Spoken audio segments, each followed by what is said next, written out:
So,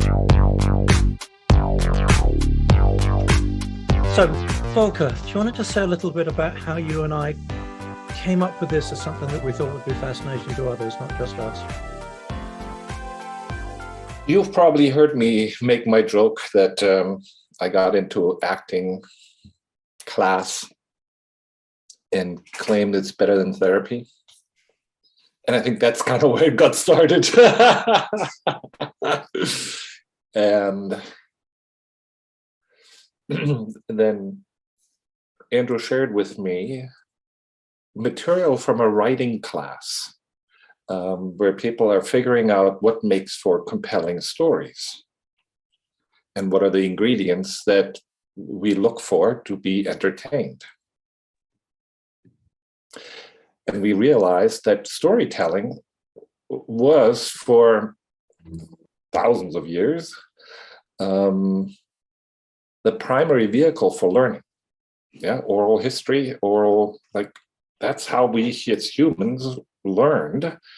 And so stories were our primary vehicle for learning. That kind of seems kind of obvious when you state it, but still had me sort of boggled. So it's our primary vehicle for learning. According to statistics, the average American spends, 6 hours watching TV or something, or the equivalent, like something fascinatingly. So we spend a lot of time indulging. And at the heart of it is always change. Mm. So the story only becomes interesting if the protagonist or protagonists are learning something. They are undergoing a change of some sort. And it's very reliable when I study my scene work that I can figure out from a completely isolated one scene event without knowing what the movie is about. In that scene is the echo of what the hour-and-a-half long movie is likely about. And I get just 2 pages of dialogue, 2 minutes, and I can already tell who's the protagonist and what's sort of the lesson that the story is revolving around. Right. And that had us starting to talk about, like, what does the structure of storytelling tell us both about what it means to be human, and then further how we play that out at work, where we are constantly needing to adapt and change and deal with an emergent future that is unknown to us. Yeah, that pretty much covers it. That's pretty good. So, as you probably gathered, Volker took up acting. I have taken up writing. The pandemic pretty much put paid to my practice as an Agile coach. And to some extent, that was something of a relief. I'd found that I'd gone as far as I could with being an Agile coach, and it was feeling more and more like pushing a rock uphill that would just roll backwards over me. And so with the work having gone away, I found myself wondering exactly how to use everything that I'd learned over the years. And it struck me it'd be a good idea to write a book. So last year, for National November Novel Writing Month, NaNoWriMo, I got started. And I made a pretty good stab at something, but realized I needed help, that there was clearly more to writing than just figuring it out on your own would cover. So I for some time owned a whole bunch of books about narrative, because Agile coaches are interested in that. And one of the most impressive was a book called Story Grid by a fellow called Sean Coyne. Sean initially trained as a scientist, but somehow then got into becoming an editor. Started his job as an editor, assuming that senior editors would show him the ropes. And they didn't.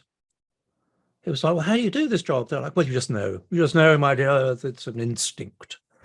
And being somebody with a scientific training, he didn't really settle for that. So he's made it his life's work to actually take apart story, so that originally as an editor, he was in a position to actually go, yeah, I've got your manuscript, I've read it, here's why it doesn't work, and to actually be able to direct you to what was wrong with it. Wrote his book, it's very successful, started a publishing company, and was starting to publish books written by people who are using his story grid technique. They fit the technique exactly, and the books were still rubbish. Damn it, he'd missed something. So he backed up and he started working not from just the top down on structural things, but from the bottom up on literally the energetic transfer within single exchanges, what actors would call beats. And in fact, writers can call beats as well. Fascinating. So what I want to share with you tonight is just a little bit of what I've learned from being part of the Story Grid Guild. I've been studying this stuff now for very nearly a year. They do it in 3 semesters a year. I'm on the 3rd semester. And they basically repeat the same material every semester with different masterworks that we're studying. And every day I find that I'm having another penny drop. This stuff is so rich. As Volker was saying, this is an indicator of some of the core material of the human condition. So I'm going to share a screen with you and go through this deck and give you some of the things that I've learned. Not everything. We don't have a whole semester spare for this evening. We've just got the one evening. So I'll go through the deck, then Volker and I'll give you some examples. Then we'll open up the conversation. Is there any housekeeping I haven't dealt with? I don't think so. If you don't mind just keeping an eye on muting and everything until then. Oh, there is one thing I want to say.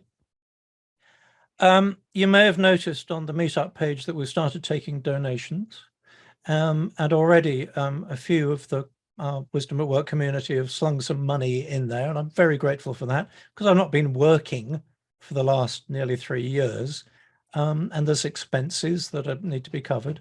I thought, why not? So if you have the urge to sling a couple of bucks our way, don't resist it. Okay, it'll be much appreciated.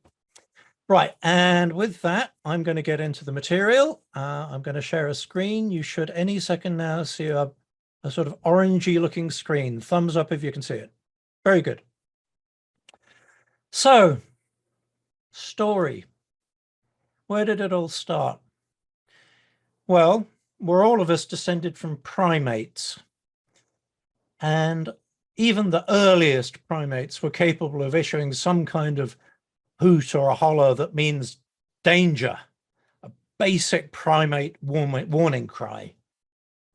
And over time, they might have been able to refine that hoot to actually be more specific, a warning cry with context. Danger, lions at the river. Eventually, we might even have been able to come up with a warning cry that has context in space and time. So the beginnings of some kind of abstraction. I saw lions at the river. It would be dangerous to go there, but it was yesterday. And that might even have developed into the lion is our totem. And this kind of communication that went from being reactive to abstract is one of the core extraordinary facets of humanity. I mean, this is something we've been doing for a very long time. These are cave paintings from the Maras Pankep South Sulawesi caves, very nearly 44,000 years old. Somebody wanted to put up a painting about the pigs they'd chased. Fantastic. And then there's cave paintings like these from Lascaux. These are around 17,000 years old. And what I love about this one is all it seems to be saying is we belong. These are our hands. And belonging is so important to us primates. Us humans are born weak, squishy, and delicious. We do not have claws and fangs. So belonging, being part of a group, is a primary mode of safety. And so for pretty much all of human history, it's been pretty well established that we spent most of it telling each other stories. Now, as far as we know, writing wasn't invented until about 3400 BCE in Mesopotamia, and it really didn't become common until, I don't know, the last few hundred years. So knowledge, survival knowledge, belonging knowledge, living knowledge was passed on in spoken stories. Now, how do they work? I'm going to go through some of the mechanics of how stories work, because around the world, there are common ways that stories work, common ways that they're structured, and common themes that they deal with. Local variants, fascinating, diverse, but there's a common core, and that's what we're going to look at today. And we could start with context. All stories have a context. All stories have a setting. This is a shot from the phenomenal Samurai Jack animated series by Genndy Tartakovsky. It was famous when it first came out for taking the time to use setting as if it was another member of the cast. And usually in animated stories, they go as quick as they can because you're only going to get maybe 22 minutes of material out there. So this was kind of a breakthrough. But setting's important. The setting provides both constraints that govern the limits of the story and resources that help to generate it. So setting's the first thing that we need to consider. Then the protagonist. The protagonist is the key person, the person whose story it is. In other words, the protagonist, the story typically happens to someone. I mean, here we've got one of the great recent protagonists. We've got Katniss from the Hunger Games. Now, the point of a protagonist, and there's not always just one protagonist. Sometimes you have multiple protagonists. It really depends on the type of story being told, but we'll go with the single protagonist for now. The point of having a protagonist is that this is the person that the reader, or the audience, the reader audience, will identify with. A well-designed story will have the reader audience experience the events right along with the protagonist. There have actually been experiments putting people into MRIs that show that the same parts of the brain light up when reading about an experience as light up when actually having that experience, right? Now, protagonists will typically find themselves in one of two kinds of situation that actually make the story worth telling. The first one we call a fish out of water. Here's Dorothy in Oz, having just arrived in a distinctly unfamiliar context. You know, this is definitely not Kansas anymore. Frank L. Baum, the guy that wrote the Wizard of Oz stories, whipped Dorothy out of her home with a cyclone. It's actually maybe a dream, but we won't go into that, into this weird and wonderful world of Oz. So she's in an environment, a setting that's not providing the constraints and resources that she's familiar with. So her normal modes of operating probably won't work. Oh, right. So what's the other kind? Well, the other kind is what we call a stranger comes to town. This is a still from the latest movie in the Predator series, Prey, which I haven't seen yet. It's a good example, though. The protagonist is still in their familiar setting, but something or someone has turned up in that setting, causing a wholly novel situation. And again, the protagonist's normal modes of operating won't help. Well, what kicks this all off? This is what we call the inciting incident. The events that make up the story get kicked off with the inciting incident. Here's the magnificent moment from the Shawshank Redemption, where Andy Dufresne has just heard that he's been sentenced to 2 concurrent life sentences in Shawshank prison for a murder he didn't commit. I mean, the inciting incident is that moment for our protagonist where they've suddenly got a problem thrown in their lap. Or it may not always be a problem. It may be a situation where the protagonist would want to make some changes. It could be an opportunity they have to take, but some of the juiciest stories are problematic. Well, that creates a goal state. Now, the goal state is where the protagonist would have obtained what we call, in our theory of story, the object of desire. So given their initial misunderstanding of the problem, this consists of something that they want that's obvious to them. Dorothy just wants to go home. But also something that they need, they may well be completely oblivious to. So I don't know if any of you have ever seen, for example, the Invisible Gorilla video. That's actually a really good example of how scientists actually set up they did a wonderful job. If you've not seen it, I'll describe it very quickly. Scientists invited people to watch a video. The video was of two teams, black and white, bouncing basketballs around and passing them to each other. And they asked the observers, please count the number of times that the basketball gets passed. And they showed them the video and they got them to tell them the count. And then they asked, how many of you saw the gorilla?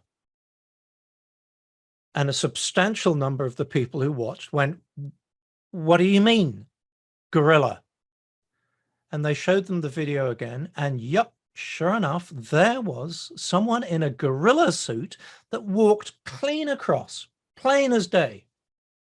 But because their attention had been primed to have a normal mode of operating for the duration of them watching this video of just paying attention to the being passed basketball, they missed the patently obvious gorilla. So they were dealing with the want that they were primed for, but there was a need. I don't know whether it really is a need, but you get the point. You know, dear old Frodo has to throw the ring into Mount Doom. So how's this operating on more than one level? Well, he wanted to keep and wear the ring himself, but he needs to overcome temptation and throw the ring into the volcano, saving Middle-earth from Sauron was the metaphor for saving the world from the Nazis. This was a heavy-duty story when it was written. At the highest level, good needs to triumph over evil.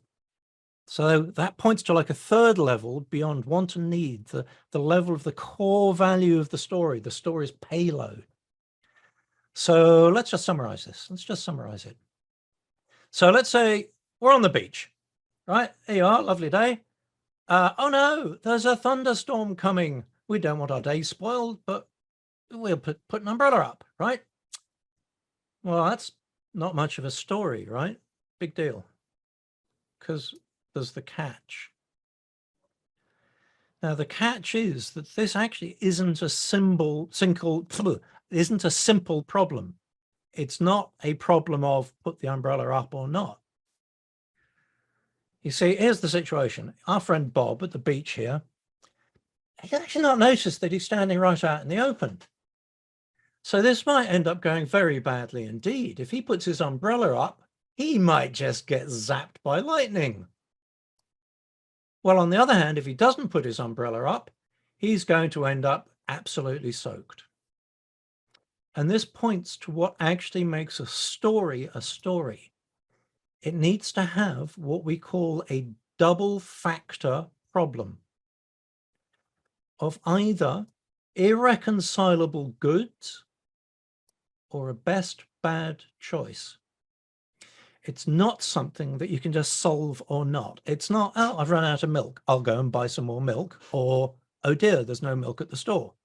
It's got to be double factor. It's got to be something where the audience eventually will go, oh, yeah, all right, about the double factor problem, the double bind, if you will. And this is really essential to get. The protagonist's normal way of operating means they don't understand this. they'll approach this with what they already know. I mean, what else do they have, right?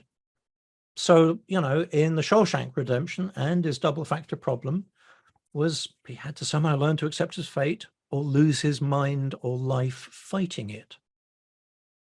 Well, initially he uses his charm to become friends with his fellow inmate Red, and he seems to accept the situation. We'll come back to that.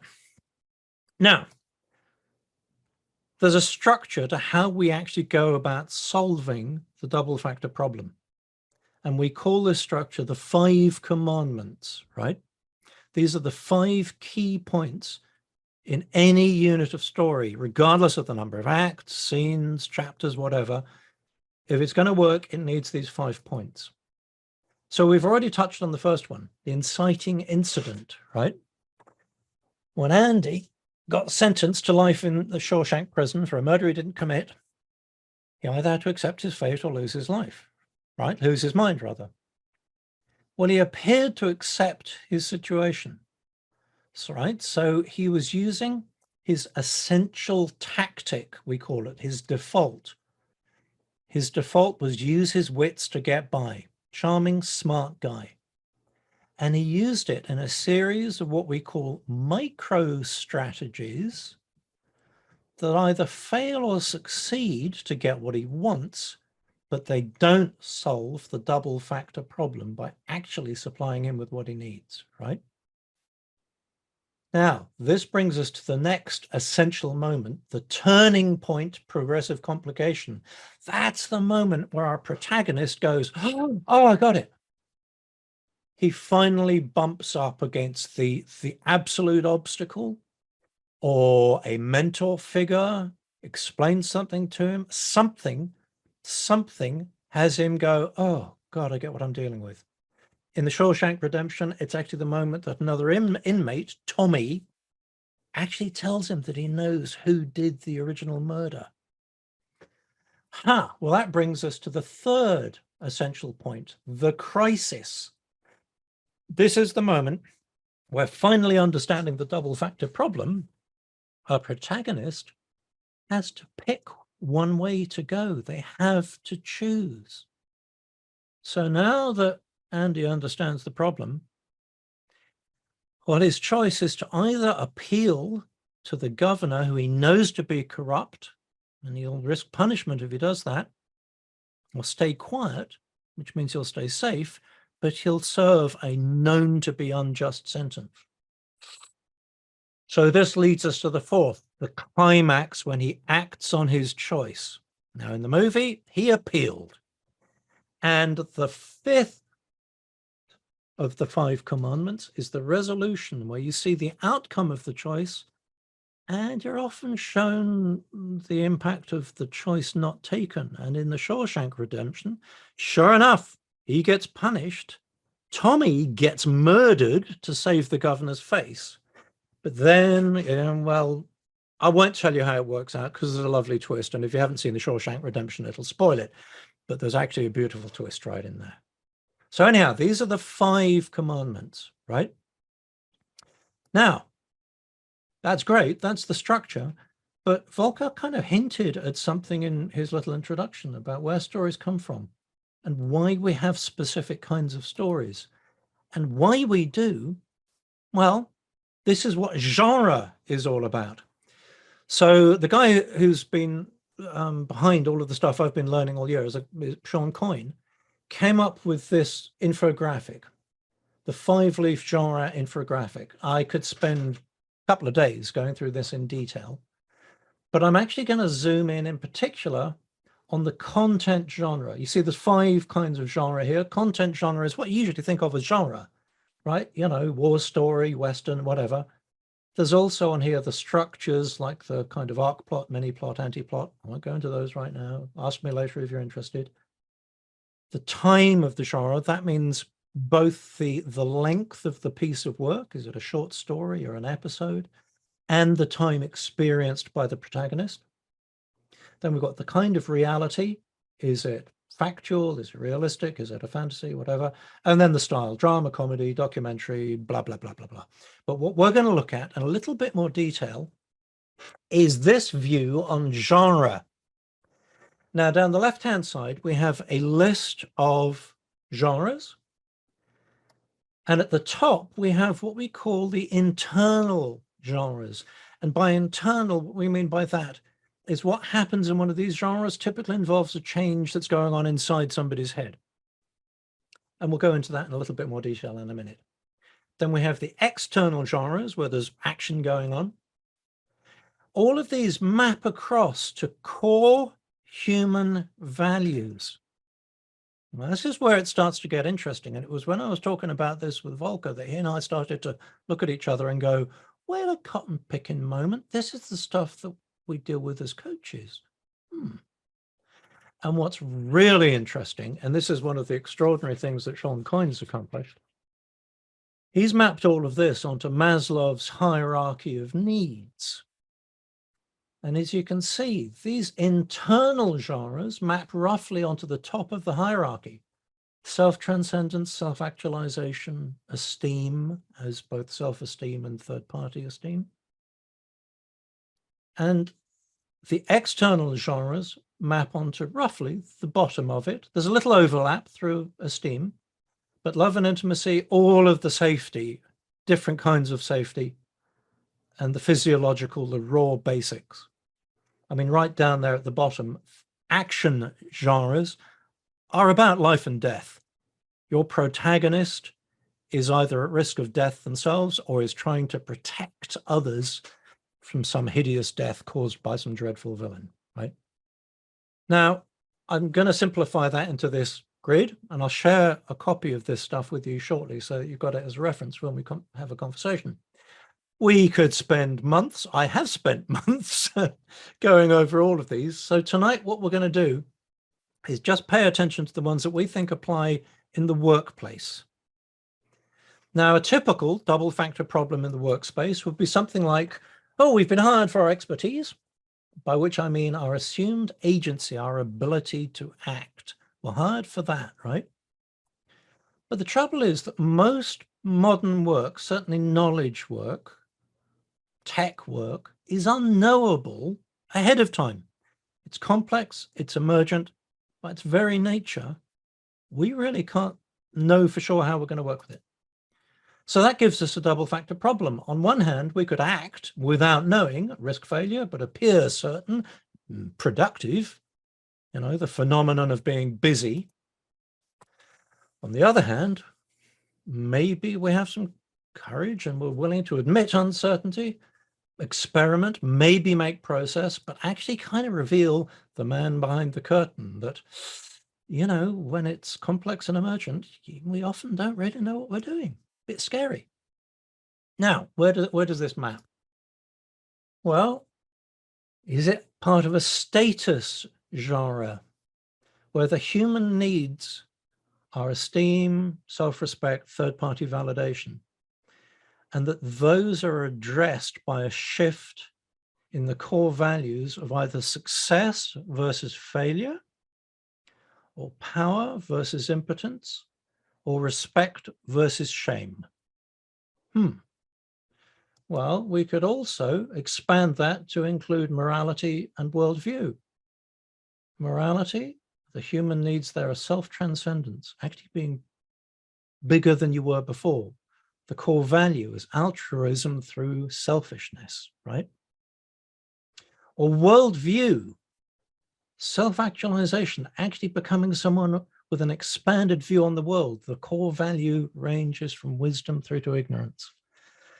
I mean, well, when we were talking about it, we could see that you could pull in society, which are the big global stories, and performance as well. But for the sake of this evening's conversation, we'll try and restrict ourselves to just these three. And if you take a look at these three, let's start with status down at the bottom here. Status in the workplace is often a matter of, again, belonging. Do you remember where we started? Belonging, us versus them. Belonging versus not belonging. Because, I mean, remember, it's a key thing for humans. We need to belong to peer groups. You know, at our very core, we know that we could not protect ourselves if winter came and we were alone, or if a bear showed up. right? This is fundamental. We've not evolved much beyond that.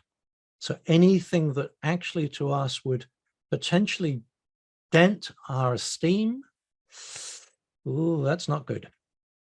We could move up to the worldview one. Now, in the workplace, this is a bit more interesting. Now, this is a bit of an assertion by myself and Volker that this is about the relationship to reality. On one hand, a lot of workplaces are still based on a sort of growth paradigm of bigger, better, faster. But there's a few others that would compare that with, well, we can, but should we? Which is really interesting because humans are not good at the outliers of change. With to a certain granularity of change, we're very good at it. But when we're dealing with very short-term rapid change, like AI gone nuts with stock market trades, or very long-term slow and detrimental change, like a climate crisis, we're not terribly good at that. We don't have much built-in mechanism. We've got consciousness. We can consciously decide to do something about these things, but it's not easy. And then the last one is morality, which basically comes down to the choice between benefit or harm to us versus others. So this is really what we want to be talking about through the rest of this session. And once we've talked about it, then we can all live happily ever after. But first, I actually want to just maybe talk through a couple of examples with Volker. So we're just going to leave you guys on mute just for a couple more minutes. And then we'll open it up. And at that point, I'll actually share a handout with you guys. So you've got something you can look at so that you're not trying to remember what it was I just said. Volker, when we talked about this before, you had a couple of good examples of what came up for you as we talked through this stuff. Remind me. I was rather hoping you'd remember. Well, I can give you one as a seed. Back when I worked for a certain South San Francisco Bay fintech company, they got a new CEO. And the first all hands with him was fantastic. I mean, he was just really great CEO. He presented a couple of things. He presented the new mission statement, which was democratizing payments. Brilliant. 2 words. And suddenly everybody there went, oh, that's what we're doing. Of course. But the thing that had me think about story was him then sharing how furious he was. That company was doing really, really well, growing hand over fist. But market analysts had predicted, I can't remember exactly what it was, something ridiculous, like 15% growth in the last quarter. And on the last earnings call, they had to admit to having only accomplished 14.2%. And the stock market was now going, well, you've clearly failed then, haven't you? Ah, and stock prices were tanking. And it really had me think a little bit about, oh, gosh, the grip of narrative, of what people are listening for, what they're listening from. I think of all kinds of other examples where, oh, I don't know, you see someone being yelled at by their manager. And you look at it and you go, what the hell's going on here? And then you realize that the manager's yelling at them because they're terrified. That they actually are very bought into identification of self with status. And they've been put in a position where they've been required to make promises to their seniors. Oh, this is a bit like the stock market thing again. And, oh no, let's just let somebody in. There we go. So the manager is scared. And they know no better other than to occur as being a bit of a monster to their team. And now put their team into this quandary of going, well, do we tell the truth, which is that we actually don't know how to do this work, and we're being asked to give an estimate that we have to rely on? Or do we give an estimate knowing that it will be heard as a rock solid cast in stone commitment, and probably end up in trouble then. So when you start to look at the values at stake for genres, it starts to call out the values at stake for what people are dealing with in the workplace. Does that remind you of any of the things that came up for you, Volker? I mean, one of the things you may have heard Stuart McCalla, I don't know, a few years ago, he was going on and on about memes, how much he was looking for sort of encapsulated bits of wisdom that would help people with embracing agile. Like, what are the memes that are compelling for people to, you know, open their minds to the potential? I'm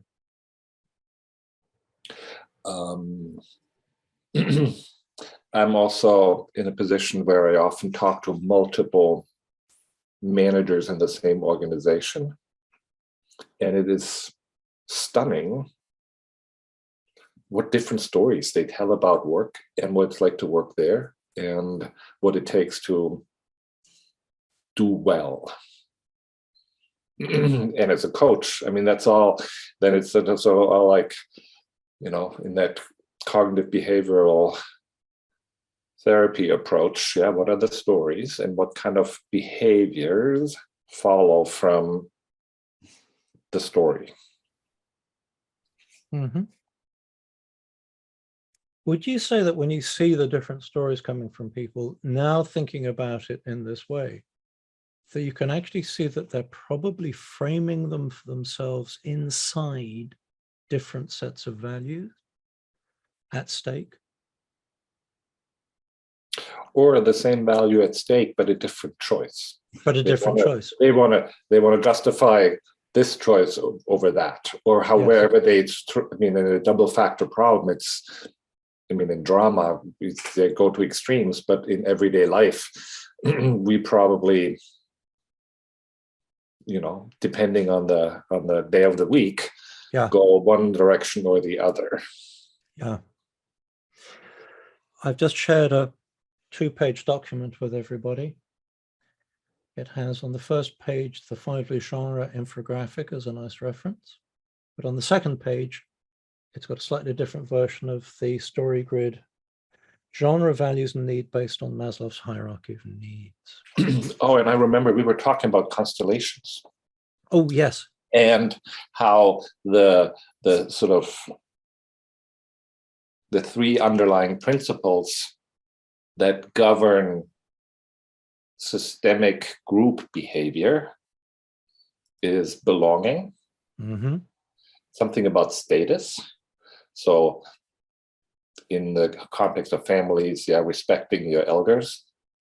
In the context of work, respecting the people who carry a heavier burden, take on more responsibility. The higher up in the hierarchy, the more responsibility you have, and whether you use it wisely or not, you're still carrying that burden. Yeah. And inclusion. So who is a stakeholder, and who do we need to invite into a meeting, or who's part of the system, and that's belonging again. And fairness, the fundamental, like, you know, the experiment around how deeply ingrained fairness is into our wiring, that monkeys are very aware when things get unfair.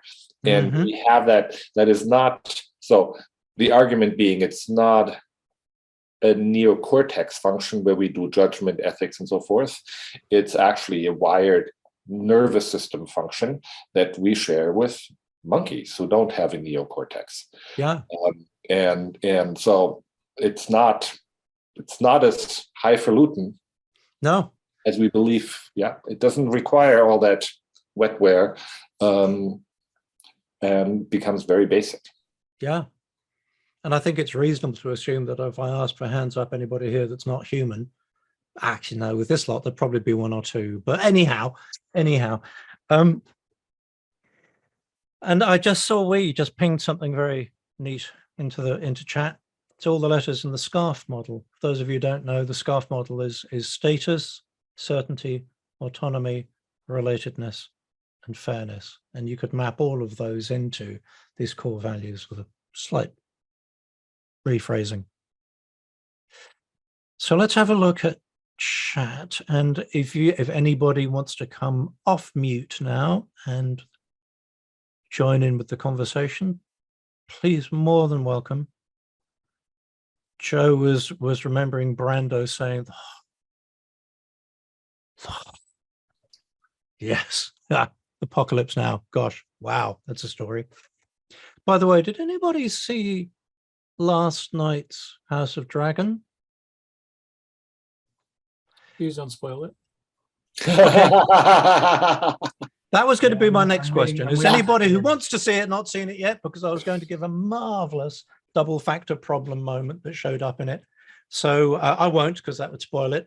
But if you're going to watch it, your homework is now get back to me with what you think the double factor problem was and why it would be so. That was a moment about it. Status damage. Oh, constellations. Oh, that's interesting. Joe, in NVC, fairness is not a need. Do you want to say a little bit more about that? It's a question of morality. It's a judgment. It's not a fundamental need. If you look underneath fairness, you could find the need by saying fairness for the sake of. Yeah. Yeah, okay. You can map it back into something, couldn't you? You could map it into respect versus shame. You could map it into power versus impotence, success versus failure. All of those. So, by the way, there's a really nice little wrinkle. I mean, there's actually several steps in all of these core values. If we were doing a full class in StoryGrid, A, it would take 3 months, but B, we'd be able to go through all of the more detailed steps. And one of the very cool things that you notice is that at the negative end, there's always one more step. And we've come to know it as the negation of the negation. So, for example, it's actually tucked away in horror. You see how action has a core value that goes from life to death? Well, in horror, it goes from life through to death, through to a fate worse than death, a life that is worse than death, which we call damnation, right? So I love that when you think about these internal genres. Think about success through to failure masquerading as success. I mean, immediately I'm thinking of a certain president of the United States standing on the deck of an aircraft carrier for some reason. I'm thinking of a company that's talked about some larger transition that they're making in their industry, and they've just released this big peripheral 4, and they're very excited about. Yeah. That others are not necessarily responding to in any of the same kind of way they are. Yeah. And they're just continuing to proceed forward into it. Has anybody ever attended one of those big corporate meetings where everybody loudly declares enormous success, although you're fully aware that it was an abject failure, but somebody behind the scenes has redefined success? Yeah, I see Joe going, yeah. I'm seeing Eric going, yeah. Yeah, it's a hard thought to get enthusiastic about, isn't it? It's all too common. Propaganda, I think, is what it's called. Mm-hmm. Yeah, basically. So you get it. I mean, what was getting us excited was that as coaches, what we're dealing with is the human condition, what's going on between people's ears and what's going on between people. Stories, successful, worthwhile stories, are all structured and designed and written so that the reader, by actually following along with the story, with the protagonist or protagonists, will have some kind of experience as if they too have solved the problem that the protagonist has solved. That's what makes it be like, oh yeah, that was good. I mean, the very best stories will tend to end with something that was inevitable, but wholly unforeseen.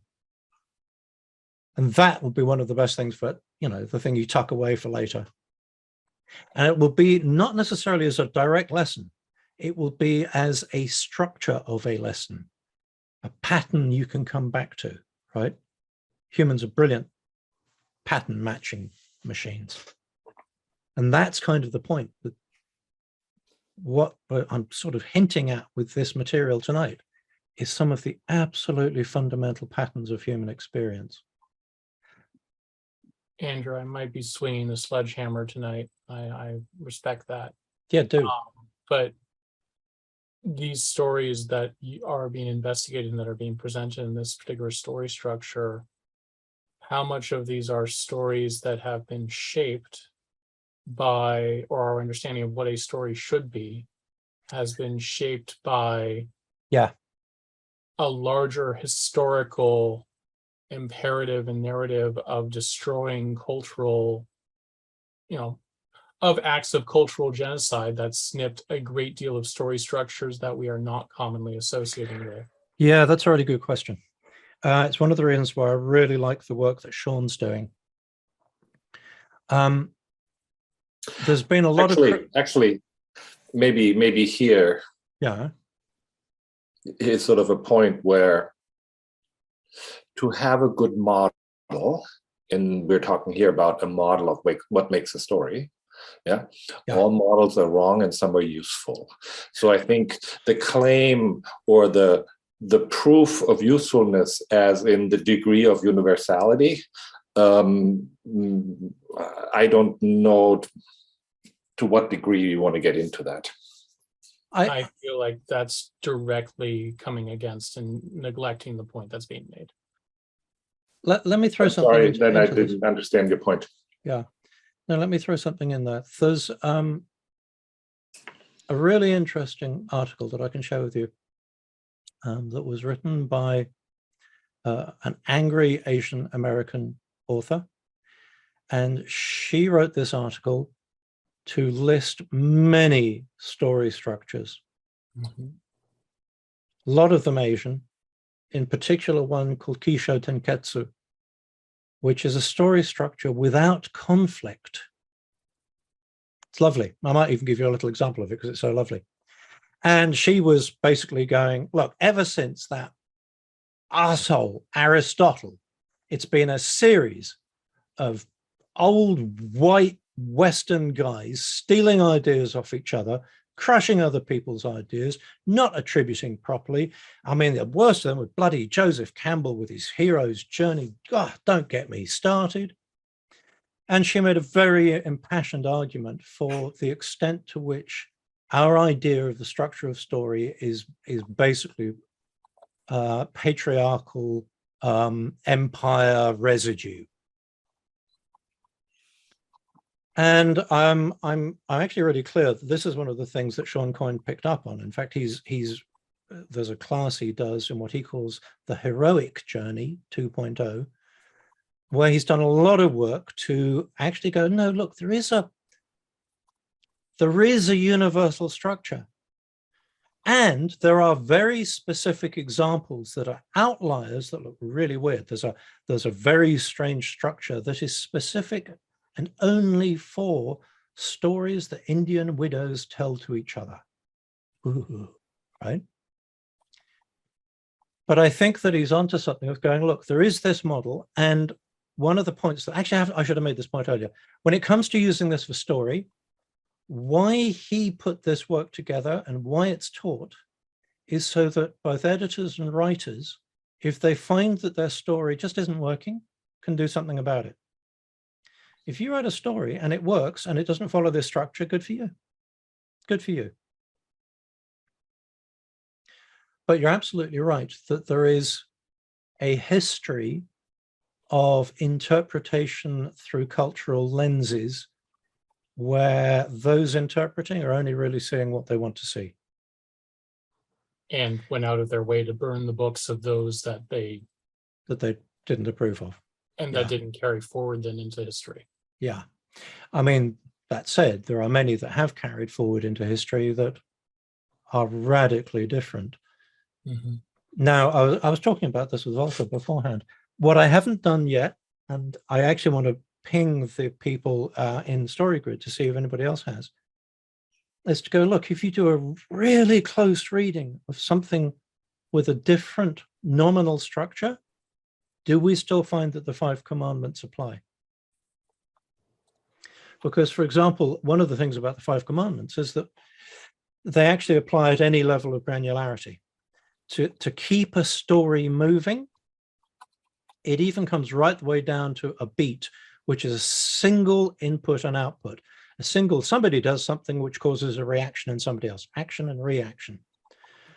But typically what it looks like is the inciting incident is something happening, and then the reaction to it is the resolution. The other 3 have just gone on inside somebody's head. If I say something to you and you say something back again, what's just happened in your head, unless it's the blandest of the bland, isn't it nice today? Yes, it is. If it's, oh my goodness me, Edward, where on earth did you get that shirt? You look like you were dragged through a hedge backwards, and you decide that you need to take exception to this and defend your choice of shirt, that would have gone on inside your head. So I don't know. I mean, let me give you an example of the Kisho Tenketsu. It's a 4-step structure. And it's basically introduction, development, twist, and conclusion.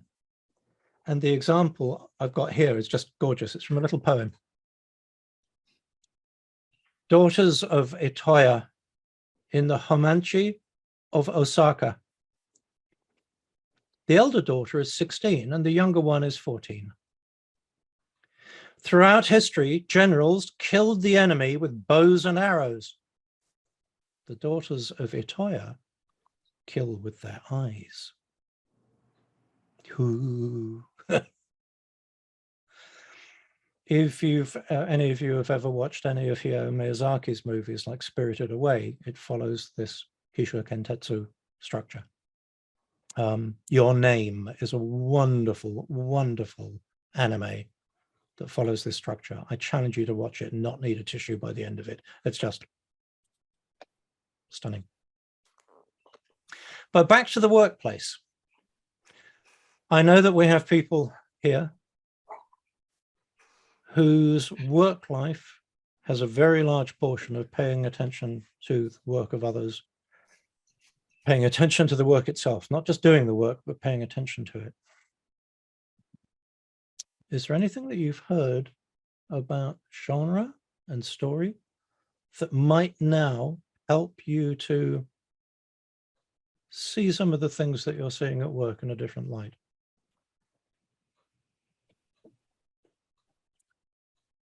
I earlier mentioned horror as an additional component of the story of work. And it was kind of taking the joke, but it's not necessarily a joke because you have a transition from life to damnation for a lot of people right now in the positions that they're in. And part of that, examination of damnation is that the double factor problem, there is no good end either way with the work that they're forced to be doing. And so I submit, where is there the move from horror to these higher ideals that we're talking about? At what point do you make that transition? I don't know if I have an answer for that, but I think you point to something very good. The resolution of the double factor problem either gets resolved or doesn't. The ones that get resolved in Greek theater we'll call comedy. We might just call it regular drama. The ones that don't are tragedies. And so what you just described is a tragedy of so many people in the workplace being absolutely stuck in the workplace. I mean, this is a theme that we've covered elsewhere when we were talking about the good ancestor, when we were talking about donut economics. Gosh, if we really want to dig into the economics of today, neoliberal free market deregulated capitalism, and as an experiment, what an appalling failure it is that it's divided society so completely. Yeah, absolutely. I mean, come on, man. Doesn't Liz Truss have it all figured out? Liz Truss. She just backed off.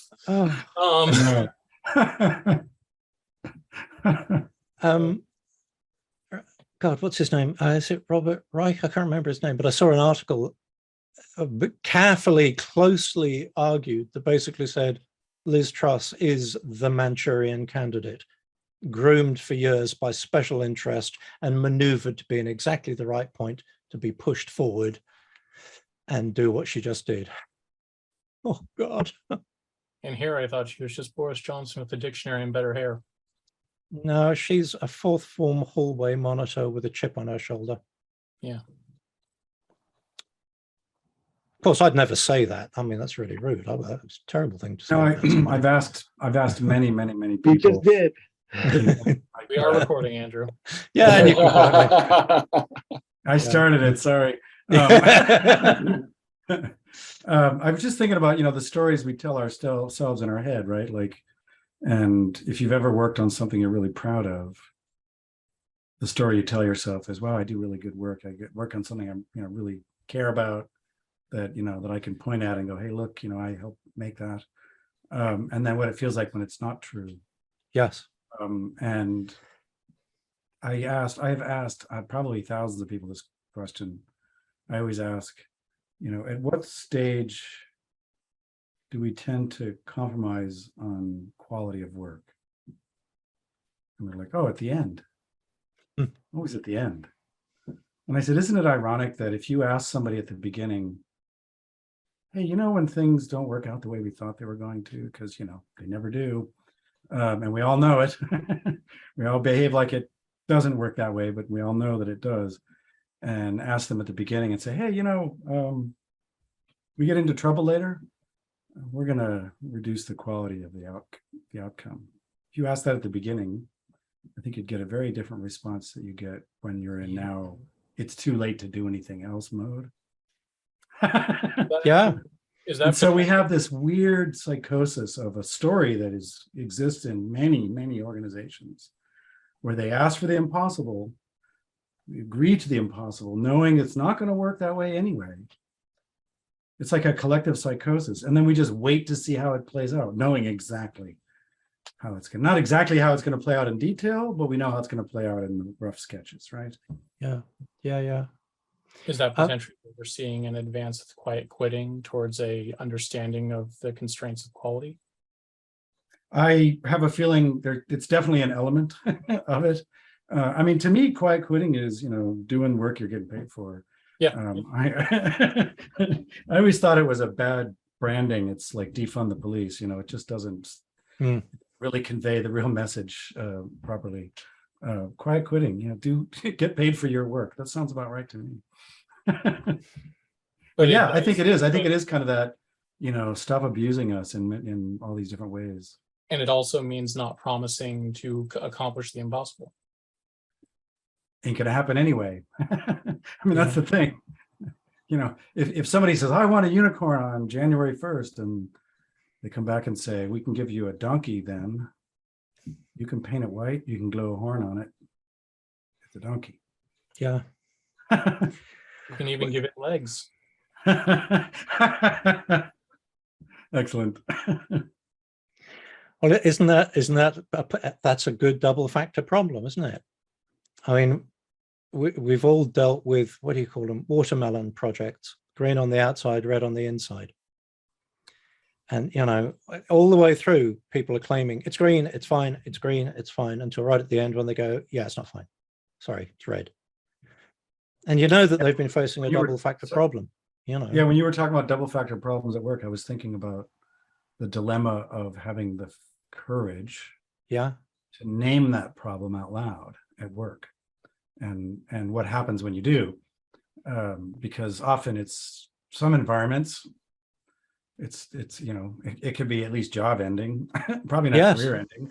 Yes. But you know, I've been in that position, you know, being the truth teller in the room and going, you know what, I'll say it, nobody else is going to say it, and then you get squeezed out, and rather either quickly or, you know, slowly, whatever, doesn't matter, it eventually happens.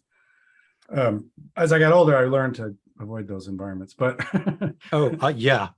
Well, yeah, you and I have a conversation about my last job about that. yeah, we're absolutely. talking about them, and I yeah. But doesn't that actually point to how come it is that a lot of us ended up in Agile? You know, the three pillars, while we're talking about pillars of things, the three pillars, the three commandments of empirical work are transparency, inspection, and action. And we know that when you're working with complex and emergent work, you don't want to say you'll have a unicorn by December 31st. You want to say, why is it important to have a unicorn? Pat Reed said to me several years ago, you finally found your tribe, and now you have words for things you already believed. Yeah. Yeah. Hey, I just want to so I think it's very interesting in terms of kind of the genre status. And I think, like everybody has said, it's all around belonging. And I think belonging is very, very, very important. But then at the same time, if I reflect on kind of my working life, I'm striving for belonging, but I also, in terms of entering those spaces, I also feel like I don't belong. Mm. And I don't know if that kind of feeling of not belonging kind of also gave me the security to kind of speak up sometimes and say things that other people might not necessarily say. So I completely see kind of, if you're thinking in terms of the genre of status and people in the workplace, and I think it was Eric who said it about that kind of psychosis. And I've been in environments where there's a shared psychosis of you keep on working towards burnout no matter what, because that is proof of success, that you're going to get recognitions from your managers and the directors, and you just keep going to get to that belonging. And I kind of go that so much striving for belonging can also be to the detriment of our, should I say, internal beliefs, because otherwise we never get to that other level of self-actualization. Because in order to belong, you have to kind of give up some of what your internal values are to kind of go along to get along. At least that's what I found when I've seen people in the workplace. So I'm hearing what you're saying, and it's resonating with me, Christina, and how I'm hearing it is through the lens of adult development. Mm-hmm. Belonging is socialized mind. Belonging is the most common stage of adult development. And as you look at the materials that Andrew presented, if we add adult stage development, the tension that you're describing is between socialized mind and self-authoring. It's called different things in different systems, but self-authoring is the move from having other people define what's right based on belonging being the core need, and there being this negotiation that you're speaking about, to where your own inner dignity, your own inner integrity, your own inner authored set of truth, beauty, goodness, whatever is important to you, is in relationship. Your identity is in relationship with the context that surrounds you. Mm-hmm. And from the numbers I understand from 40 years of Cook-Reuters research, more than half of people can't do that, who are in leadership positions. This is a predicament. Just pinged a link into chat from the wonderful Sketchplanations site for groupthink. which is a perfect little cartoon of what we were just talking about. Yeah, and what's interesting is I was having a convo kind of also in the same kind of agile space as well. And somebody mentioned that in order to kind of be that truth teller or to be that outsider, you need that kind of third party validation from a community outside of work. And if I think about it, I've always said to myself, I've been super lucky in having a family support system where I knew no matter what, I always had that core validation from my family and they'd always be there to support me. And maybe that's kind of why I kind of went, oh, if I don't necessarily feel belonging here, I have a place where I felt that I always belonged. So I see the importance of belonging, but then I can also see why in certain workspaces, it can be to the detriment of others because everybody just keeps on going towards the psychosis of it all. Yeah. As Olaf just pinged into chat, belonging at work is conditional. Belonging in family, well, less so, depends on your family, I guess. And right, if I look at the Maslow, no, this comes right out of constellations. Yeah, where actually belonging in the family is irrevocably the case. I will always be the son of my parents, whether I move across the world or not, or whether they stop talking to me, or none of these moves gets me out of my connection with the family field. So I'm always influenced by that family field, whatever sort of human craziness we put on top of it, some of which is really ugly, but it's irrevocably the case. I cannot not be in connection to my family field and my family of origin, no matter how hard I try. Volker, I can't remember who said it, but I wish I could credit them. I think I've told you this quote before, but it comes up every time. It's one of my most favorites.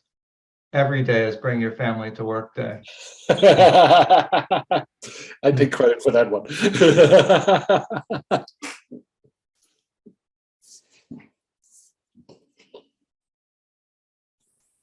just looking back at this Maslow content genre graphic, I think what Edward was pointing to is really interesting, because you think of the number of people in the workplace who, for them, it is literally a physiological need, life and death. If they do not make the money, they're homeless. They're living in their car and pretending it's how they're dealing with the housing crisis. No, my dear, you're homeless, And in the workplace, they're often being related to as if the whole story was about success and failure, esteem, self-respect, self-actualization. We treat everyone here like family.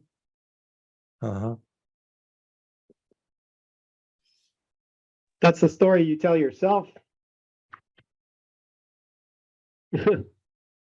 Right? Yeah. That's the myth you promote.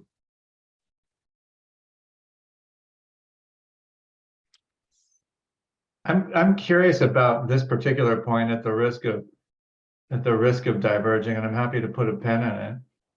But in the past, I mistook the idea of family being proposed as a cultural value for something that was congruent with Agile. And I've experienced recently environments where that's not the case, where those things both exist, where family is a strong cultural value, and it's actually not an environment that I would consider one that values agility as its kind of central organizing principle. It's quite fascinating. Say more. Yeah. What definition of family are you giving here, Joe? A very traditional definition of family that would be, I go home at 5 o'clock because I need to pick up my children. I talk about my family at work. It's okay to talk about my family at work. I ask about other people's families at work. These kinds of normalizations of family being an important thing, an important part of our story that we not only tell ourselves, but that we share with each other in the environment, how we define our culture as being important. And yet, how we work is as a machine model, a meritocracy, a command and control, strictly hierarchical system, almost more like the workers are children in the family. This Very, very interesting. It's a very perverse mix for me. This may be just a definition means that will help me as a tool, but I mean the comparison you're hearing of, referring to other people's families and acknowledging them and the thing seems more tribal or communal rather than thinking of an individual in a family unit, because a family unit is direct versus an indirect or a relational that you seem to be describing. I might be wrong. What I think I'm hearing, and check to see if this is where you're going, that just because there's one definition of the value of family, and that's in the culture, which is my blood family that I value, doesn't mean that those values are going to translate into the workplace and how we operate. Am I getting it? That's certainly an aspect of it. Yeah. Yeah. What else? I mean, I think that it was mentioned happy or unhappy family and a Karenin effect. Most families I know are dysfunctional, and they're dysfunctional primarily because there's a reliance or an assumption of an agreement and a working agreement, so to speak, that is tied to obligation without an actual consensus among the individuals that are a part of it. There's something that ties them that's bigger than themselves, and thus they are kind of already locked in step with something that they may not have actually agreed to.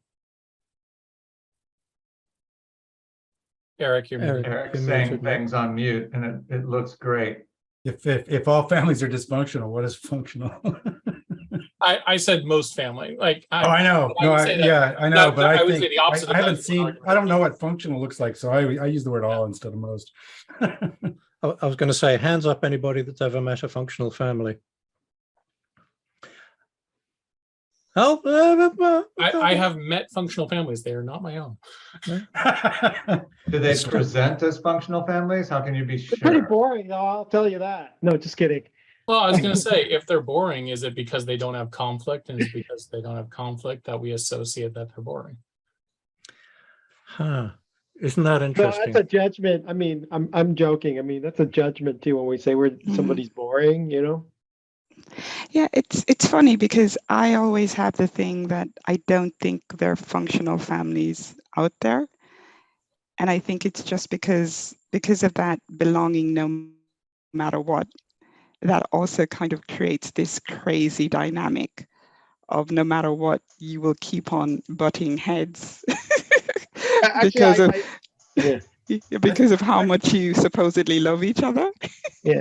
So I think functional and exactly. dysfunctional. You know what I mean, right? It's too binary. I think it's too black and white. It's too one or the other, and I think it's far more complex than that. So I always hated that comparison. Everybody put a rating on a scale of 1 to 100 of how functional your family is into the chat.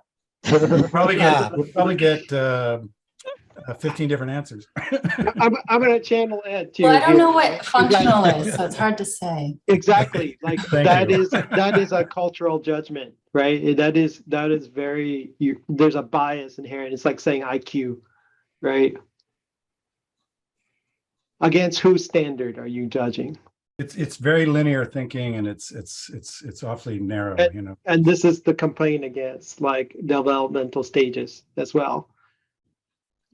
I think that's I would take umbrage with that. I think the research is pretty sound with developmental stages. I think it's actually how it's used I think it's how people interpret it. But the science is actually, the science, from what I can tell, is pretty sound.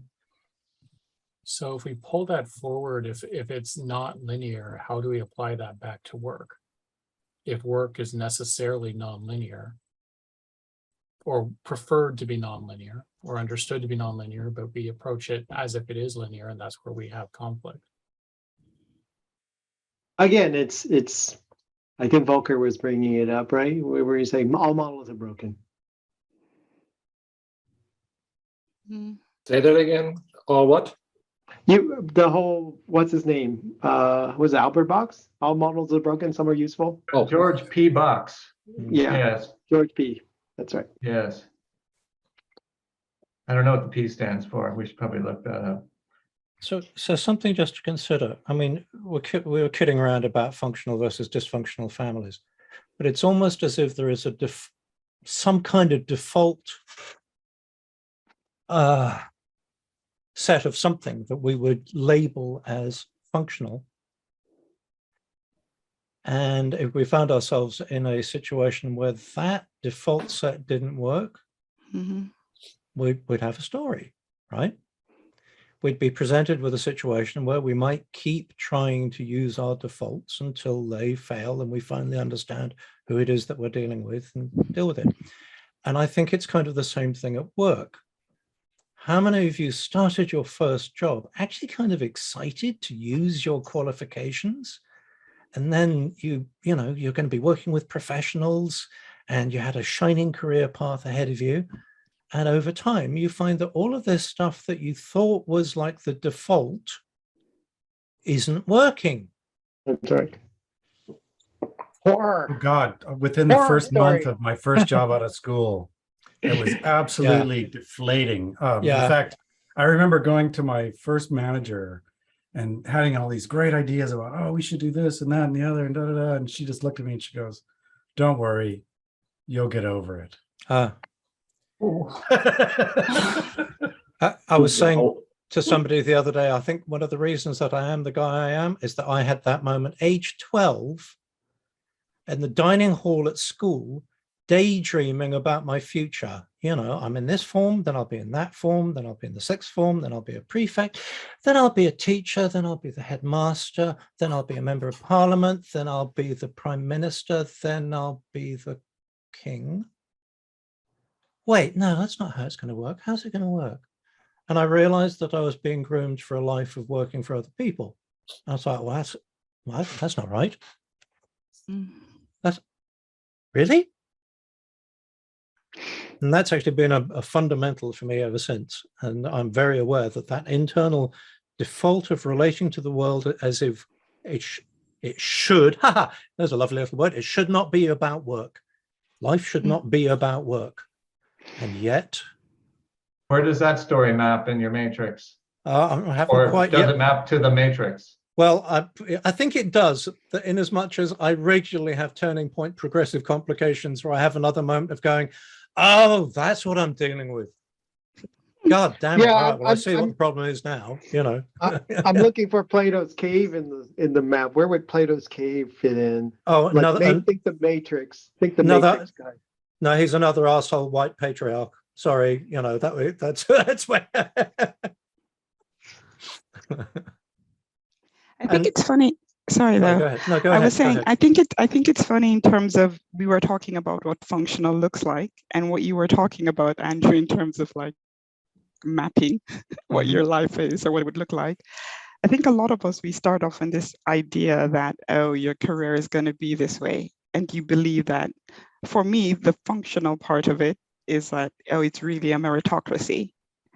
But then when you actually get into the work world, you realize that it's not about meritocracy. There is some of it at the lower level, but in terms of the people who acquire power and influence, it's really about kind of the nepotism and cronyism, and how can you do it best to get to that, or should I say the ideal of having some influence in an organization. And maybe because of that fairy tale of meritocracy, maybe that's part of the reason why, you know, when you kind of map it to, oh, status, and you're focusing on third-party validation, and then you acquire your esteem based on this default fairy tale of meritocracy. If you kind of keep yourself in that fairy tale, you end up on a kind of very sad road at some point, realizing that it's all not real.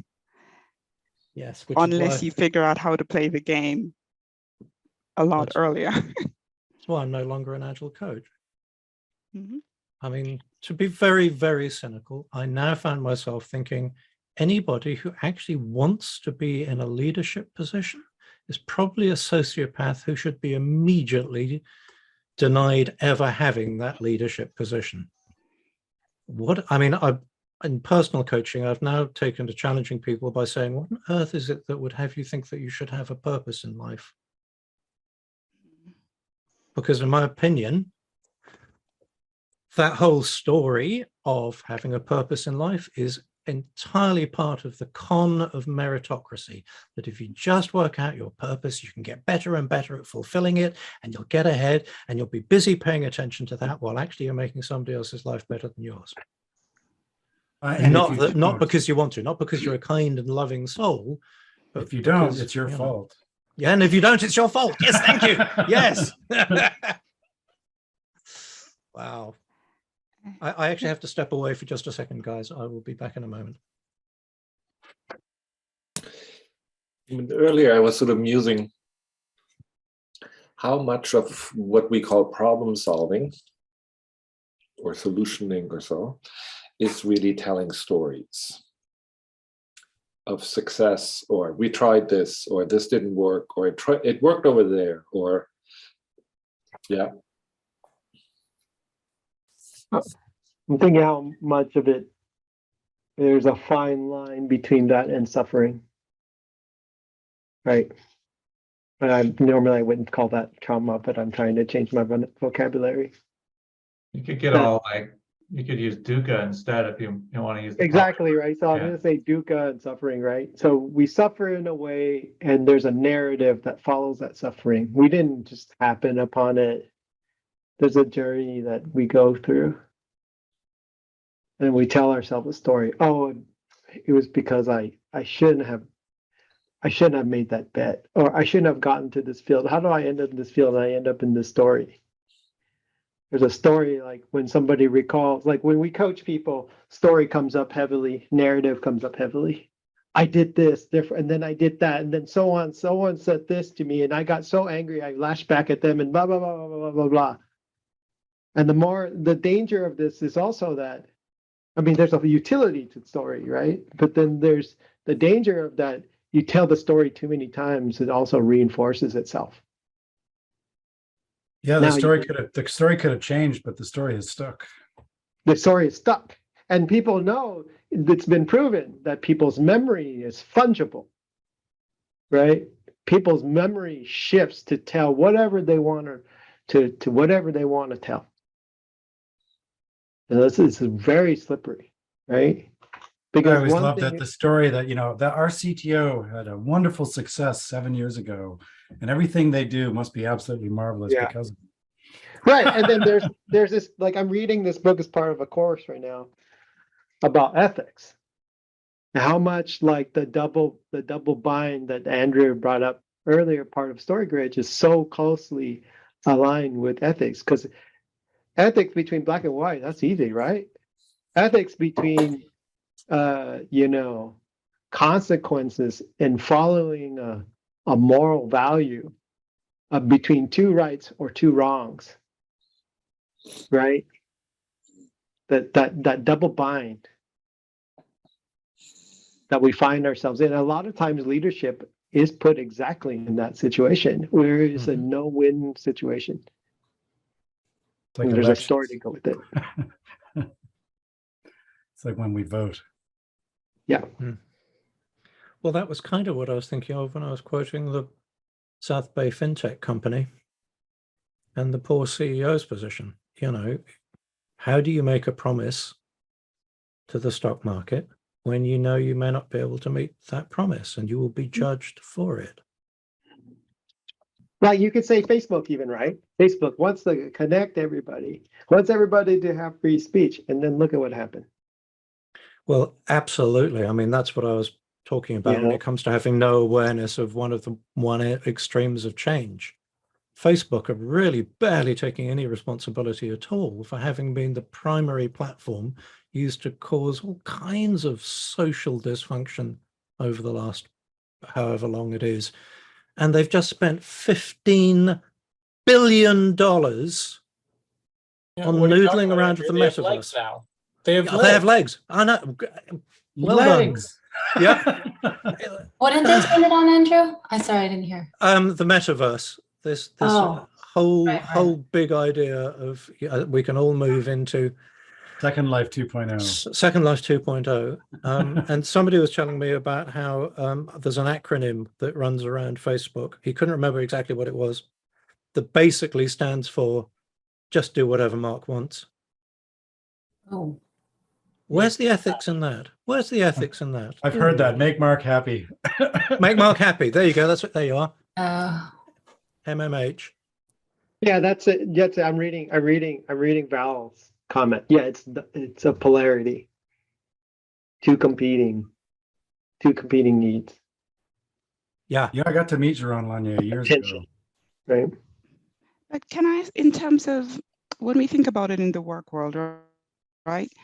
Are we always kind of, it's not necessarily always good and evil, but is it probably the case that we're not having the conversations that we need to have to kind of go, okay, fine. It's not that you just think that this person is an asshole, but you don't come to like a common ground of actually having these conversations where you go, let me try to see your point of view, and you actually listen and see if you can get to some common ground.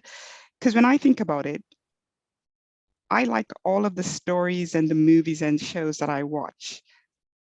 I like characters that are complex, that are not necessarily all good. I like the ones who are a little bit dark, but yet somehow you still root for them. And we understand that as humans, we are nuanced. But somehow when we get into the workspace, it is this just kind of all or nothing approach. It's that you're either with me or you're against me. And I've not really quite found a space where I see people having those conversations at work and going, let's try to see the best solution that we can put out there and not necessarily have some agenda of I need to get to this status. So if I see a new shining light in the company, I'm going to stamp them out no matter what. I think that's a very American style of business too, what you just described. Mm-hmm. I don't necessarily think it's true everywhere in the world. Oh, you worked in London. Does that translate to London? It does. Well, English culture is surprisingly similar to our own. Who knew? It does, and imperialism and all of that stuff, huh? Language are we speaking right now? So what do you think would help the most? Trying to understand why it is that we won't have those conversations, or trying to impose those conversations anyhow? I think we need to be able to impose those conversations anyhow. But I think we also have said that there is a fear in having those conversations. There's a lack of honesty about things. I remember, I probably still tell this story several times to other people, that I literally was on a project and everybody in the company was kind of falling over themselves to go, oh, there's a guy from Cambridge. We need to keep him on the project. We need to and I literally was like, okay, I don't know this guy, but he's like 20 something and there are tons of people on this really massive project. Why is everybody falling over themselves to keep the 20-something-year-old from Cambridge? And I met him. He was a nice enough guy, and I was like, "Oh, you're the guy from Cambridge. Yeah, everybody keeps talking about you because you're from Cambridge." And he was just like, "Oh yeah, really?" I was like, "Yeah, but I think it's you going to a really known school. That's the reason." And he was kind of like shocked that I would say it to him, but I kind of feel that when people don't say some of the things that need to be said, just to kind of level the kind of go, okay, there are things happening in a workplace where a story continues, which just continues and gets legs no matter what, because people don't necessarily kind of put a mirror up and say anything, because we kind of believe that the story is going to continue no matter what. So I just shouldn't say anything. Yeah, so I think the jujitsu move is to get people who have a bunch of different stories in their head to craft their own story together without them realizing what you're doing, through like a retrospective or a constellation or some other mechanism that you get people to kind of see that all their stories are going in different directions. Like Rashomon is a good example what it's like when you're coaching a whole group of like leaders, for example. Rashomon is, I don't know if you know the story, but it's, this murder happens and it's told through different perspectives and everybody tells a completely different story. And I swear, being a coach, when you're talking to different people at the same client, it's just like that. At least it is for me. I think you pointed to something good. I used the word imposed deliberately because we know that imposing the conversation really doesn't work. People will then, resist. But if you can set up the preconditions inside which that conversation may naturally arise, that's great. I mean, one of my favorite tricks is when you have business units at war with each other, then you hold some kind of exercise where you would normally try and get them to collaborate. Now you bring them together and you get them to not collaborate. You keep them in their silos and you have them come up with some kind of display that would represent their potential solution to it. And only once they've done that, you get them all to look at each other's displays. Because that then may be the moment at which they go, oh, I see. Now I can actually see what those guys are talking about. And you set up the preconditions for having the conversation. Doing exercises in silence, so you don't get the opportunity to argue with each other, but you just see things written. They set up the preconditions for that kind of conversation. To some extent, all of Agile. Yeah. Yeah. One of the troubles with Agile is once you start working in Agile, all these problems show up. And, yay, that's what's supposed to happen. we are creating the conditions in which the actual problems become visible and therefore have to be dealt with, versus using Gantt charts and to camouflage sort of what's making life difficult. Well, dear old Gantt charts are there to appeal to that O2 human desire for certainty. And in the absence of understanding that what you're dealing with is not certain. Well, Volker, I learned from you the phrase that I still remember from that class I took from you at Berkeley Extension, the imagined sense of certainty. Jesus, that's from 10 years ago.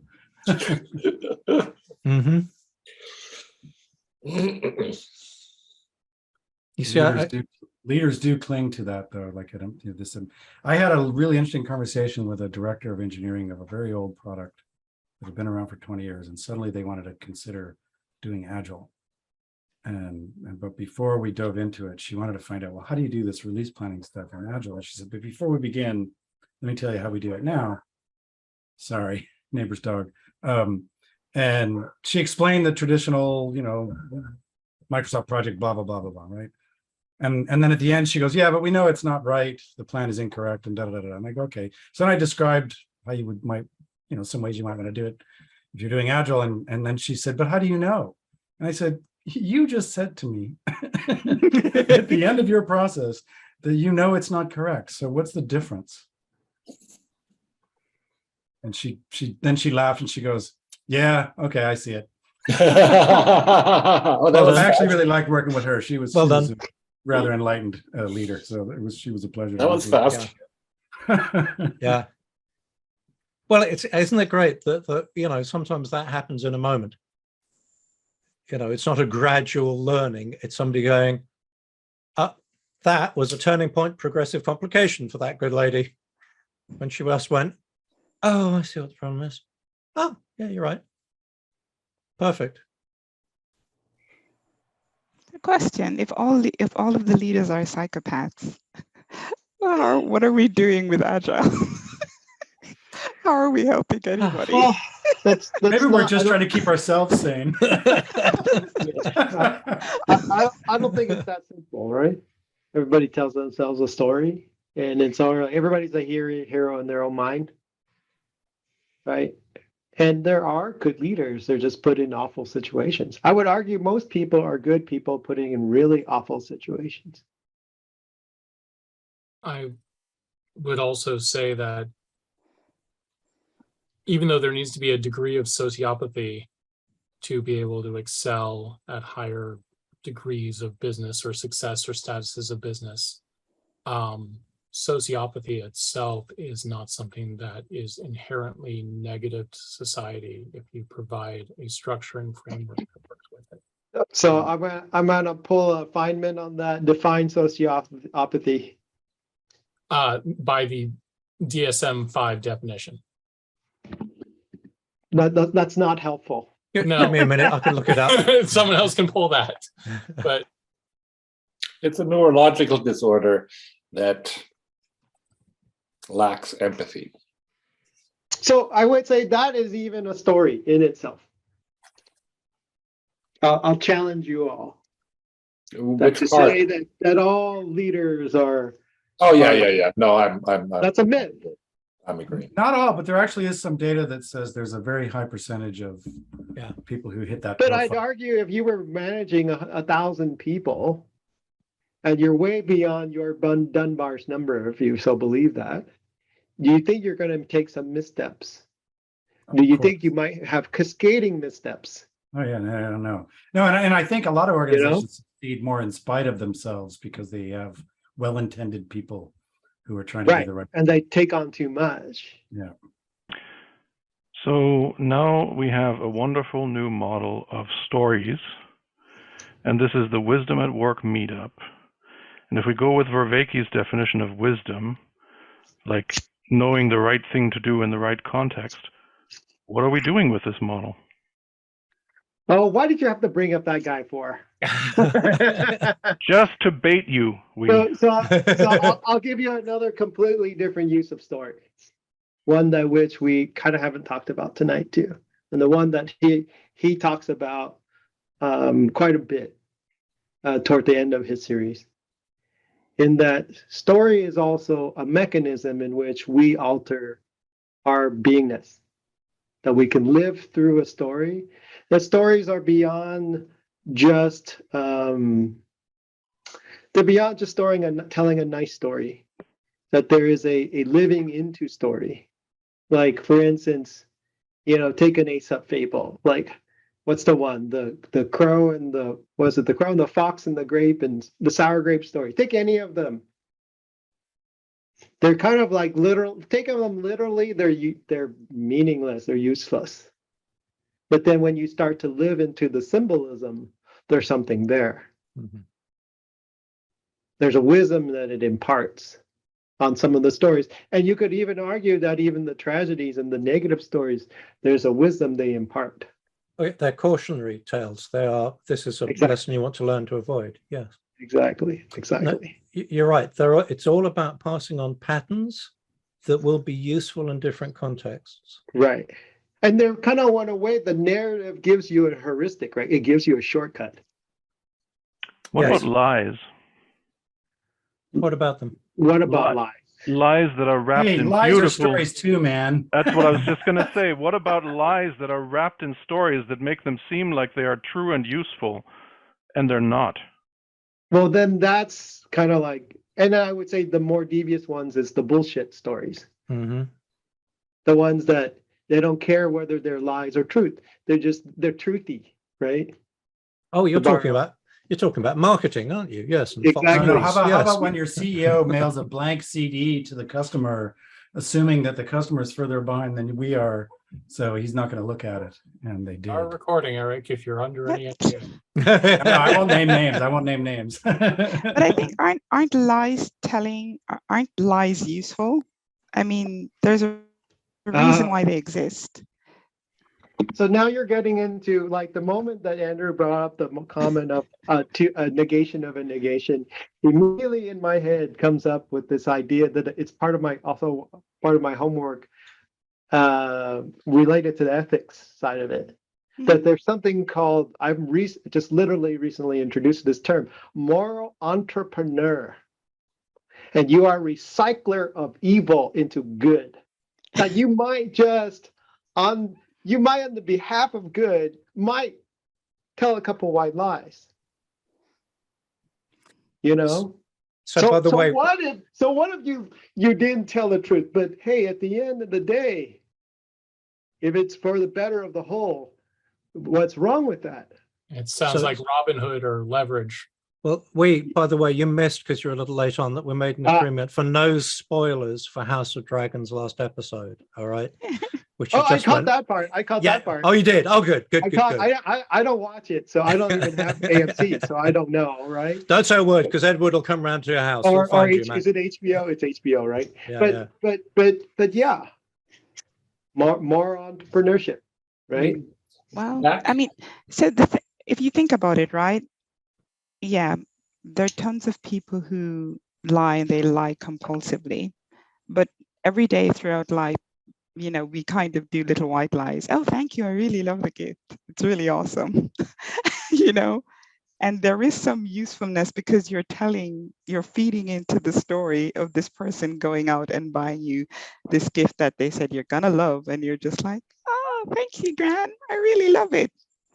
And it serves its usefulness, because you just kind of go, in terms of the kind of whole moral entrepreneurship of it, I wouldn't feel bad about a lie like that. I would just maybe there's a harm scale. Yeah. Right? Maybe there's a harm scale with it, Christina. Maybe it's like, how much harm is inflicted if you lie, right? You know, telling your grandmother you love the sweater, you know, there's very little harm telling her that, right? Yeah. I'm going to build off of what Christina's just said and do a complete 180 on my stance this entire time, and be the optimist for one moment.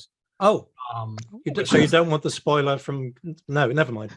Yeah. Well, I was going to talk about, if anyone has seen the Netflix adaptation of Sandman or just read The Sandman, one of the most horrifying episodes and moments where there's a character in a diner, and the way that they present it in the Netflix series is that they remove everyone's ability to lie. And the concept that they approach it from in everything that they do there is it results in damnation. And the reason why it results in damnation is because they weren't lying, they were dreaming of something better. And removing the aspect of people to express or embrace that dream of something better led to damnation. Oh, that's cute, isn't it?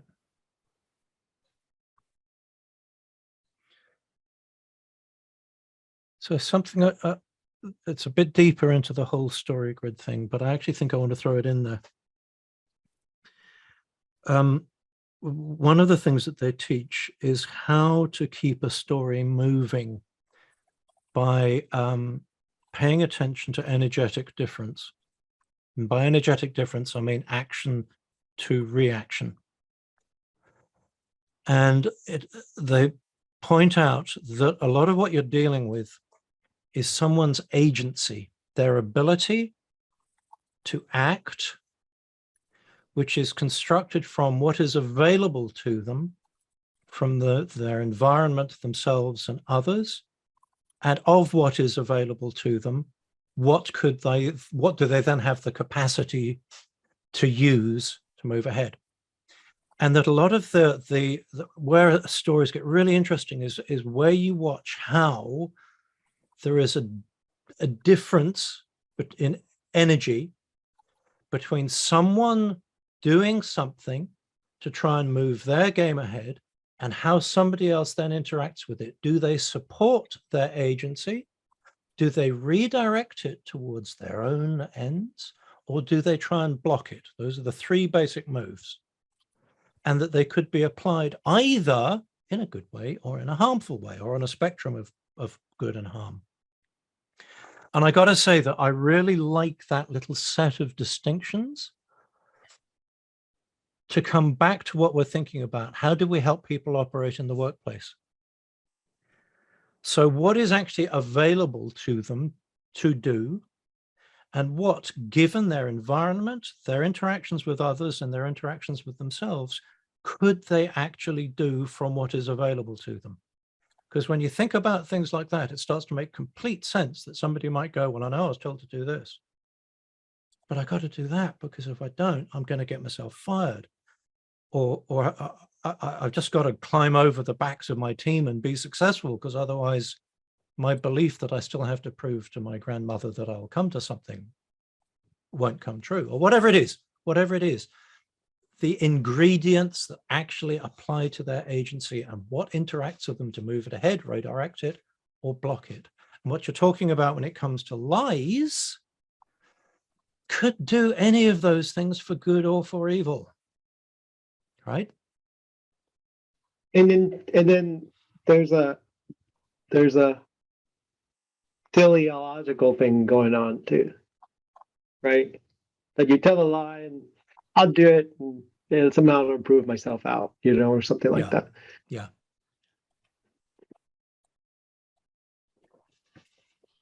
So why does this matter? My sort of where I started to pay attention to is, if these are sort of basic themes of being human, then how does it help me to identify what my client is actually struggling with? I mean, they're talking about, I don't know, this project or this problem or this relationship or this market shift, or and what sort of resonated for me is, okay, fear of failure, how much of our behavior is guided by or as a way of managing our sense of belonging. In the world of constellations, anything that threatens our sense of belonging is experienced as bad, or bad conscious feeling badly. And anything that increases our sense of belonging is felt as innocent, good, light, easy. And we're managing our emotions along those very basic themes, that certainly the worldview, internal genres propose as, this is the basis. So I wonder how this lands, that part of development, growth, however you want to refer to this, in its later stages, is to be able to be aware of what you're speaking of, and to be able to separate your identity from that context and hold it as object instead of being subject to it. And many of the people we're working with literally can't do that. Yeah. Mm-hmm. And how much it requires our ability to tolerate discomfort. There's in Buddhist psychology really nails this. For me, the model's incredibly simple. There's 3 categories of stuff that happens, right? There's pleasant, there's unpleasant, and there's, some people call it neutral. The translation is really neither pleasant nor unpleasant. And of course, our instinct is to go for the pleasant. And leadership is about being with unpleasant. Leadership is about sacrifice. Leadership is about taking that list. I love Lencioni's list, and it's one of the lesser known Lencioni books, but he has an exercise that I love using with leaders, where you make 2 lists of 5 things and you put them side by side. On one side is the 5 things that you're best at, that give you joy, the things that are pleasant, the things that you're skilled at. And on the right side, with your coach, hopefully you come up with a list of what your context most needs from you. This is a revelatory comparison many times, because they're not the same list. Mm. Yeah. And it breaks the narrative. It breaks your personal narrative. Yes. The thing I was describing about agency provides what in the story grid world we call the portfolio of choice. And you could summarize the intention of story is to allow readers to expand their capacity for altering their portfolio of choice as required. What you just said. That sounds like development to me. Yes, it is. It exactly is. Yes. So, Well, what you were just saying about, let's take a look at these 5 things, is a way of bringing to somebody's attention, oh, what my current portfolio of choice does not provide for the outcome I desire from the situation I'm in. I have to develop. It's not a full function. There's a breaking of framing. Yes. Right? Because the thing is that it's also the stories reminding you you're living into your story. As you read it, you're living into it. You're like, hey, that story is a lot like mine. But somehow the story breaks your framing. Yes. Something goes wrong. And you're like, oh, wait a minute, that's kind of happening to me, isn't that? Or that's not going to happen to me, but it might happen to me. What am I going to? So you live into the story. There's a participatory experience in it. Very few of us are ever going to have to drop a ring into a volcano. That's right. But all of us at some point will have to face a moment of doing that decision. Do I do the thing that benefits me, or do I do the thing that benefits everyone? Right. Or you want to be as humble as a hobbit. Yeah. And generations of people have that moment going, oh yeah, it's just like that moment in The Hobbit, isn't it? Just like that moment. I mean, It's just like that. Importantly, carrying someone else all the way there so they can drop off the important thing. Right. I mean, that's really real hero. Which role in a company is that? What was that? Say that again. What Edward said, the carrying someone all the way there so they can drop off the thing. Which role in the workplace is that? Scrum Master. Scrum Master or product manager. Agile coach. Scrum Master is the Bilbo, Yeah. So are we all saying that we're Samwise? Is that the takeaway?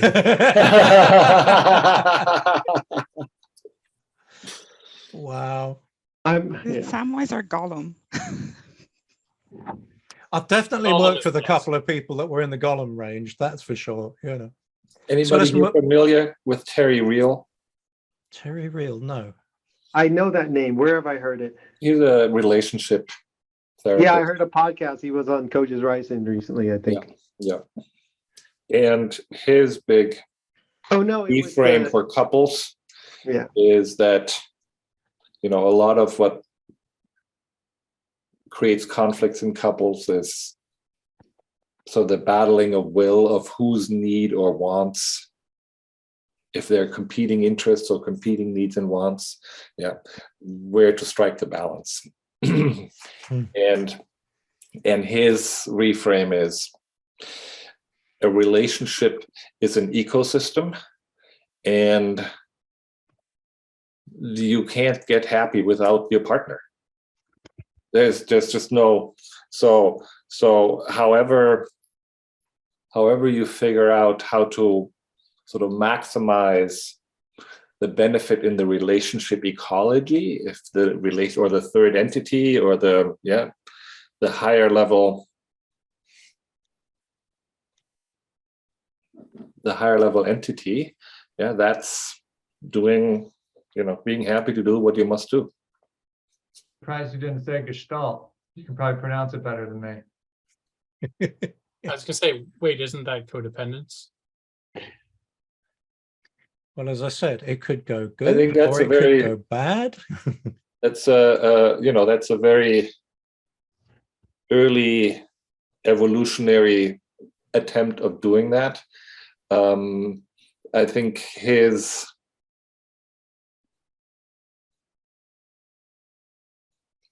thing of high functioning is actually having high quality conflict.